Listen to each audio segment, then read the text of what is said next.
भाई जो गुरु वचन पे डट गए, कट गए फंद 84 के।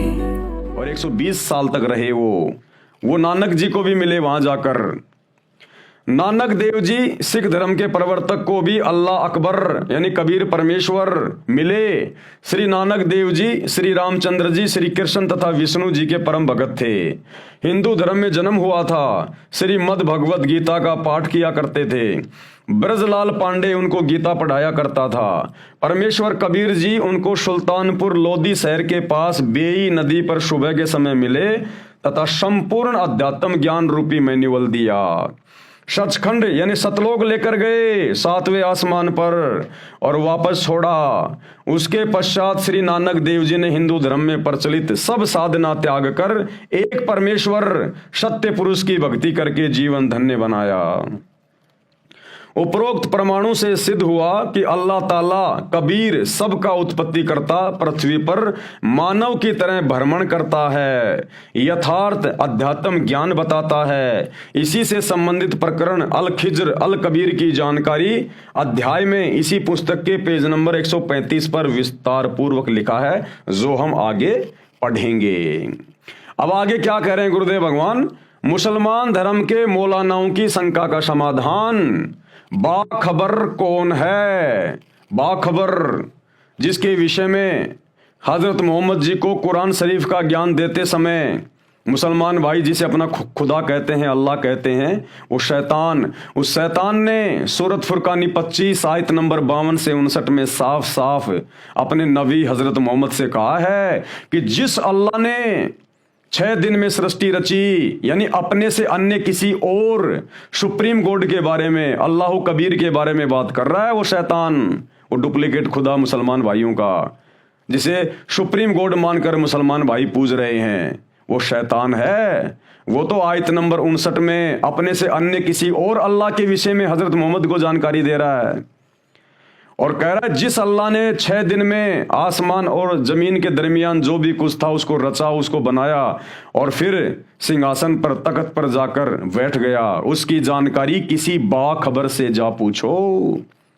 तो भैया वो बाखबर कौन है जिसके विषय में मुसलमान धर्म का ये डुप्लीकेट अल्लाह भी हजरत मोहम्मद से कह रहा है कि सच्चे खुदा और उसकी सच्ची इबादत की जानकारी किसी बाखबर से पूछो। ऐ हजरत मोहम्मद, मुझे भी पूरी जानकारी नहीं है।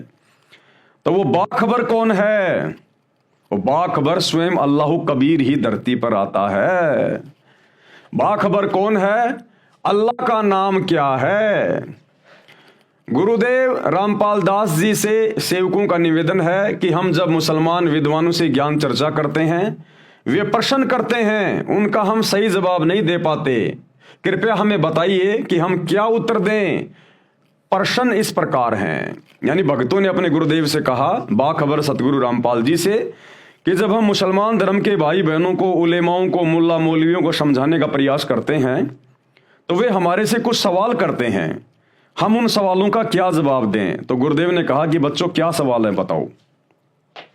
प्रश्न, यदि खुदा साकार यानी जिस्मानी रूप है, यानी वो उलेमा लोग, मुल्ला मौलवी कहते हैं कि अगर खुदा दिखाई देता है, साकार है, धरती पर आता है, जिस्मानी रूप है और उसका नाम कबीर है, इसका क्या प्रमाण है? तो गुरुदेव भगवान ने क्या कहा, उनको इस प्रकार से उत्तर दो। कैसे? खुदा साकार है, कुरान मजीद में खुदा को निराकार नहीं बताया गया है, परंतु मुस्लिम धर्म गुरुओं को खुदा का इल्म यानी ज्ञान ना होने के कारण इस परवरदिगार को निराकार अर्थात बेचून बताया है। भाई और बहनों, आप और हमारे लिए संकेत है, आप और हमारे लिए इस पुस्तक के माध्यम से मुसलमान धर्म के भाई बहनों को तो जगाया जा ही रहा है, साथ में बीच बीच में आप और हमारे लिए भी गुरुदेव संकेत कर रहे हैं कि अल्लाह कबीर कौन है। मुसलमानों ने जिसे बेचून कहकर छोड़ दिया, निराकार कहकर छोड़ दिया, वो कौन है? तो गुरुदेव कह रहे हैं बच्चों, मैं खुद ही हूं वो कबीर जिसे मुसलमानों ने निराकार कहकर छोड़ रखा है, वो परवरदिगार मैं ही हूं। क्या कह रहे हैं? क्योंकि जवाब कौन दे रहे हैं, इस सवाल का उत्तर कौन दे रहे हैं? सतगुरु रामपाल जी।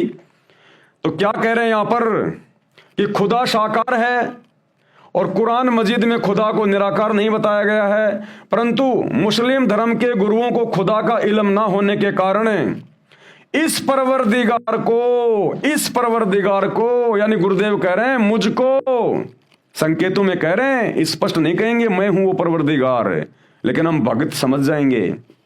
तो गुरुदेव क्या कह रहे हैं जवाब देने वाले, इस परवरदिगार को निराकार अर्थात बेचून बताया है। कुरान मजीद में खुदा को जिस्मानी अर्थात दिखाई देने वाला साकार खुदा बताया है। अधिक जानकारी के लिए पढ़ें इसी पुस्तक में अध्याय हजरत आदम से हजरत मोहम्मद तक, पेज नंबर 129 पर।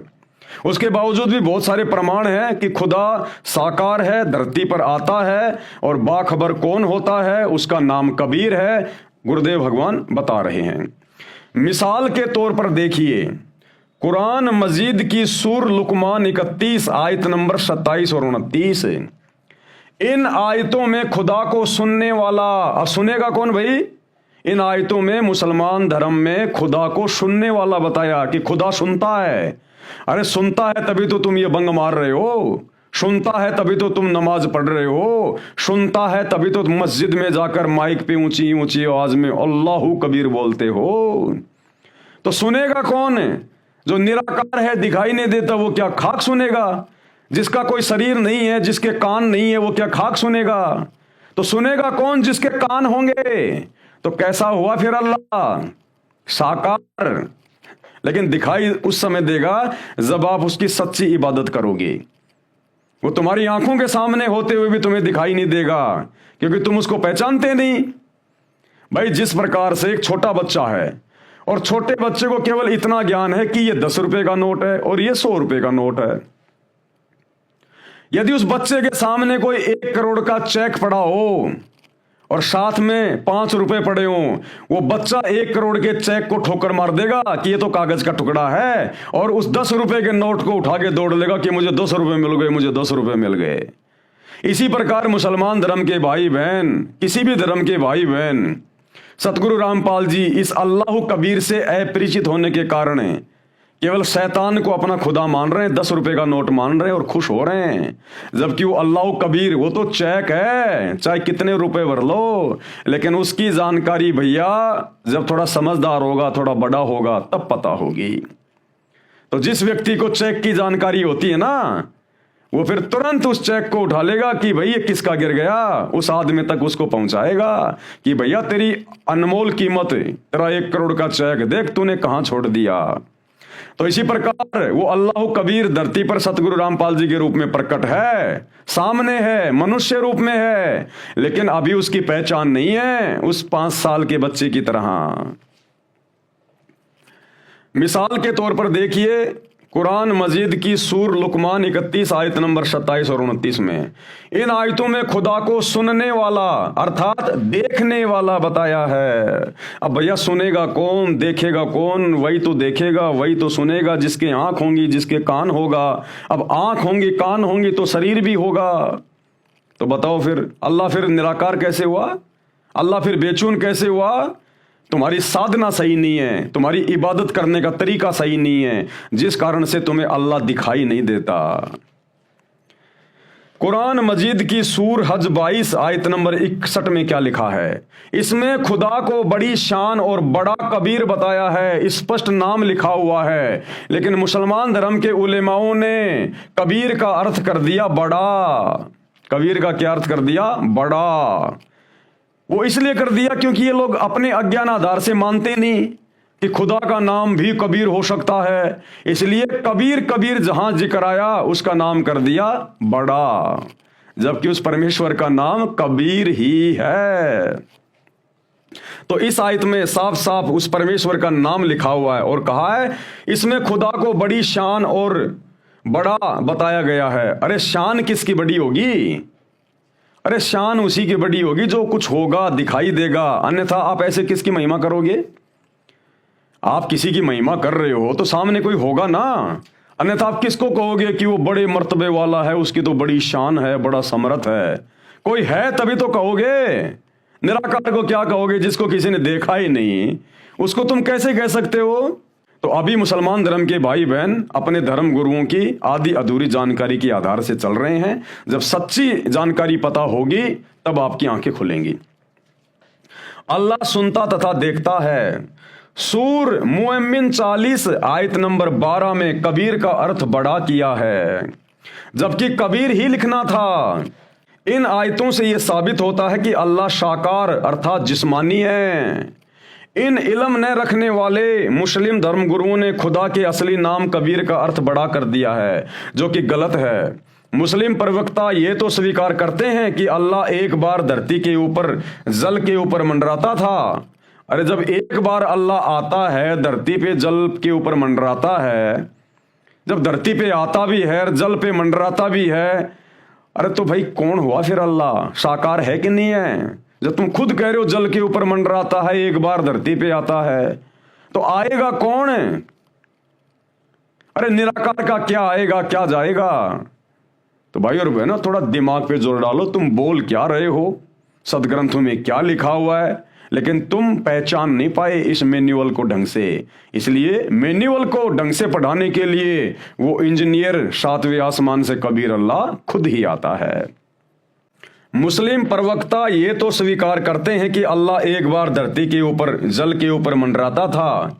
धरती व आसमान व सब पेड़ पौधे व मानव पशु पक्षी आदि की उत्पत्ति करके ऊपर आसमान पर तख्त पर जा बैठा। इससे तो स्वतः ही परमेश्वर साकार मानव जैसा सिद्ध होता है। तख्त यानी सिंहासन पर मानव ही बैठता है। बाइबल ग्रंथ के उत्पत्ति अध्याय में स्पष्ट है कि उस सब की उत्पत्ति करने वाले कादिर अल्लाह ने मनुष्य को अपनी शक्ल सूरत जैसा बनाया, यानी अपने स्वरूप जैसा उत्पन्न किया। इससे भी अपने आप अल्लाह यानी गॉड नराकार, नराकार का मतलब होता है नर आकार। एक होता है निराकार, निराकार यानी अदृश्य, और एक होता है नराकार, नरा प्लस आकार यानी नर आकार में इंसान के जैसा। कादिर अल्लाह ने मनुष्य को अपनी शक्ल सूरत जैसा यानी अपने स्वरूप जैसा उत्पन्न किया। इससे भी अपने आप अल्लाह यानी गॉड नराकार मानव जैसे आकार का सिद्ध हुआ। यह भी सिद्ध हुआ कि खुदा साकार अर्थात जिस्मानी रूप है। उसका नाम कबीर है, जिसका कुरान के अनुवादकों ने बड़ा अर्थ किया है।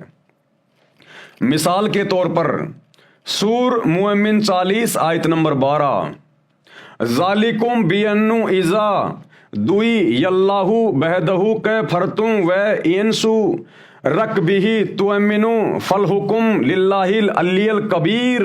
साफ साफ लिखा हुआ उस खुदा का नाम अल्लाहु कबीर, अलियल कबीर। अब मुसलमान धर्म के अनुवादकर्ताओं ने कबीर का अर्थ कर दिया बड़ा, जबकि यहां पर कबीर ही होना चाहिए क्योंकि ये अल्लाह ताला का नाम है। मुसलमानों का किया अनुवाद। अब मुसलमान धर्म के भाई बहनों ने इस आयत का क्या अर्थ किया है? यह इसलिए कि जब तन्हा खुदा को पुकारा जाता था तो तुम इनकार कर देते थे। अगर उनके साथ शरीक मुकर्रर किया जाता था तो मान लेते थे। तो हुक्म तो खुदा ही का है जो सबसे ऊपर और सबसे बड़ा है। यहाँ लिखना था जो कबीर है, जो हुक्म देता है आकर यहाँ संत रूप में, दरवेश रूप में सच्ची भक्ति बताता है, लेकिन हम लोग इनकार कर देते हैं। जो गुरु बचन पे डट के कट गए फंद 84 के, कट गए फंद 84 के, कट गए फंद 84 के।